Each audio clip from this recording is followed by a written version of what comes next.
These headlines that came out over the summer tell a scary story. Dubai rental rates are falling. The question is this the end? I've analyzed all the data and came to a surprising conclusion. Should you still invest in Dubai real estate?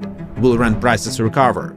Or is that a sign to invest your money elsewhere? Let's find out by first looking at what the media says. In August, Gulf News and then many other media channels published alarming articles about the fall of rental rates in Dubai. These articles made 4 key statements. Number 1, that rental rates are falling.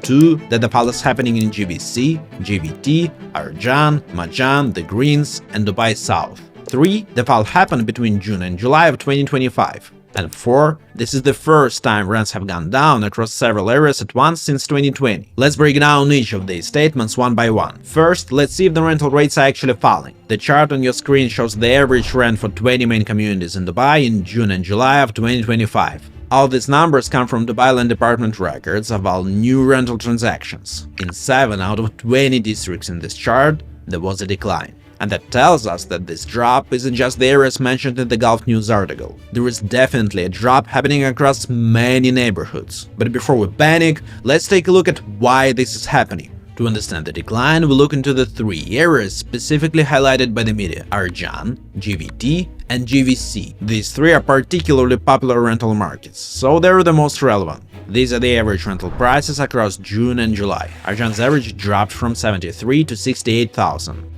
A 7% fall. GVT stayed the same. GVC fell from 75 to 72,000, just 4%. But the problem with averages is that it's not clear where the drop is coming from. So let's break the rental rates down by unit types. In Arjan, only 1 bedrooms declined. Studios and 2 beds stayed the same. The drop was around 4% or just 3,000 dirhams. But that doesn't explain the 7% drop at the overall average rental rates. What really happened was a change in the structure of the transactions. In June there were 94 studio deals, which made up around 28% of transactions. In July the number of studio deals jumped to 169, coming to 37% of transactions. Because studios are the cheapest units, they pulled the average rental rates down. So the main reason behind the overall decline isn't the price drop, it's the change of deal structure. Arjan just had more studio deals that month.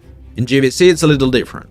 The prices fell by 3 to 5% among all unit types. The main reason for that is a surge in supply. In 2025 alone, there were 4,125 new units added in half a year. That's close to 5,000 increase GVC experienced over the whole 2024. So almost the same supply increase over the 2 times shorter period. That's the highest inflow across Dubai. Supply in GVC is growing faster than anywhere else. This is in addition to approximately 45,000 ready units. So, the case of GVC clearly shows that the decline in rental rates in July is real in some places. But is that such a new thing for Dubai? The article claims that we haven't seen the rental decline like this since the end of 2020, but actual data shows something completely different. Historically, the main areas we've looked at often experienced a rental fall between June and July. Down fell from 170 to 160,000 dirhams this year, but we also saw similar drops in the exact same months in both 2023 and 2024. It was the same in Dubai Marina.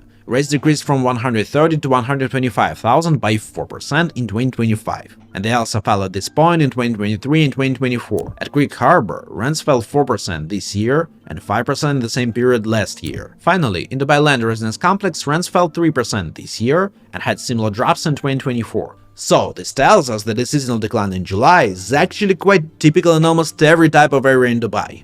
It happened in waterfront communities like GBR, in central and touristic hubs like downtown and Marina, and even in the more affordable districts such as Al Jadaf.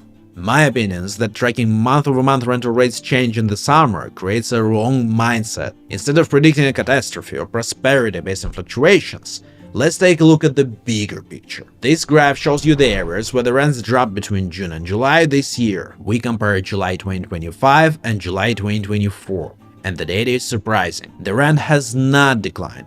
In most cases, it's grown. In GVC, it actually grew by 8%, which confirms that the drop the media was referring to wasn't a market collapse. It was just a seasonal fluctuation. Does it mean any of these areas is great for investing in rental properties?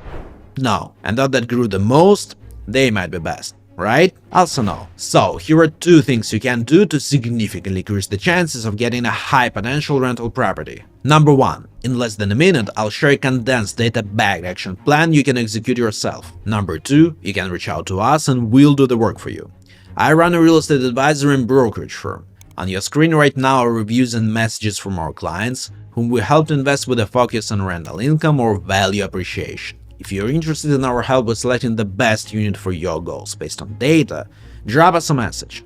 Scan the QR code, click the link below, or message us on WhatsApp to get a free consultation. And now I'll do a quick 3-minute rundown with 7 steps to secure the best rental property. First, decide between short and long-term rentals. Go for short-term rentals if you're looking for a higher yield. They can generate up to 30% more than long-term leases. The rental rates are higher, you can raise them whenever you want, and these properties are easier to sell. Go for long-term rentals if you want stability. The yield is lower, it's hard to raise the prices or pick the tenant, but you have a better chance of maintaining the stable cash flow during the downturn. Second, avoid areas with a low rent-to-price ratio. A quick test. Divide the area's average annual rental rate by the property price. In Dubai, the city average is 5%. A strong rental starts at 7 or higher. If an area can't give you that, don't buy. Unless there are going to be huge developments like malls, parks, and tourist attractions, the ratio will probably stay low. Blue Waters is an awesome area for tourists and looks like a perfect place for Airbnb, but you'll only get a 5 to 6% yield. Third, look for a developing area before it explodes. If you're targeting residents, go for areas that are actively developing residential infrastructure, like Dubai Hills 4 or 5 years ago. In 2021, you could rent a 1-bedroom there for 60,000 dirhams per year.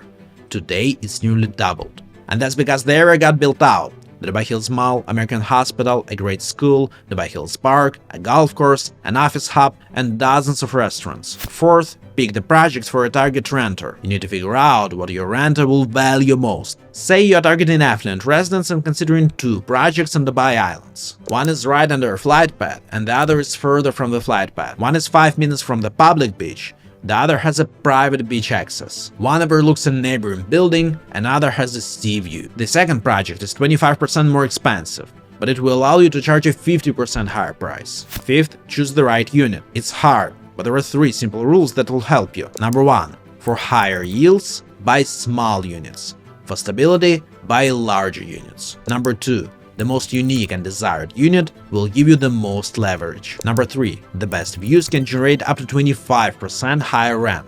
If the price difference is larger, don't overpay. Sixth, prioritize cash. The payment plan isn't only about convenience. It has a direct impact on your returns. First, the extra cash you hold during construction keeps making you money, so payment dates make the difference. Second, the payment on handover can be mortgaged, so prioritize payment plans with a lower share during construction. And of course, the faster the construction is completed, the faster your investment pays back. Finally, get the right team. There are 6 huge streams of work for short-term rentals, and another 6 huge streams of work for long-term rentals, which a good team can take off your plate. And if you decide to choose my team for that, we'll be happy to help.